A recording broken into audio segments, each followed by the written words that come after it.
montré que certaines protéines du cerveau pouvaient provoquer la mort des cellules productrices de myéline. Outre ce facteur contribuant naturellement à la perte de myéline, certaines maladies, notamment la sclérose en plaques, sont à l'origine de cette affection et de la détérioration de la fonction neurale associée à une myéline appauvrie. Bien que les processus compliqués qui causent le vieillissement ne soient pas bien compris, la plupart des systèmes du corps subissent une certaine perte de fonction et se détériorent à mesure que la personne vieillit. La fonction cérébrale peut se détériorer considérablement avec l'âge, souvent à cause d'une perte de myéline qui recouvre normalement les neurones et permet aux signaux électriques de voyager rapidement à travers le réseau de neurones. Une grande partie de cette perte peut être attribuée à une protéine appelée DR6. Ce messager demande aux cellules qui recouvrent les neurones de la myéline de mourir sans se répliquer.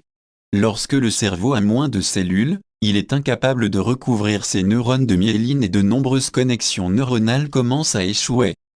De nombreux patients peuvent subir une perte de myéline à la suite d'une maladie démyélinisante.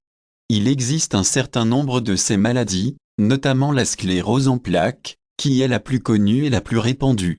Les patients atteints de sclérose en plaques perdent de la myéline à la suite d'une réponse immunitaire inappropriée. Dans cette maladie, les cellules immunitaires ciblent et détruisent la myéline et les cellules qui la produisent. Les patients atteints de cette maladie peuvent initialement présenter des symptômes bénins qui s'aggravent progressivement à mesure que davantage de myéline est détruite. L'inflammation de certaines parties du système nerveux central peut également entraîner une diminution de la myéline. Les nerfs optiques, la moelle épinière ou le cerveau peuvent gonfler pour un certain nombre de raisons.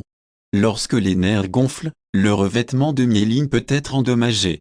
Si le patient ne souffre pas d'une maladie auto-immune qui provoque une attaque ou un arrêt du corps par la production de myéline, la perte de myéline provoquée par une inflammation peut être temporaire. Il existe également des conditions héréditaires pouvant entraîner la perte de myéline.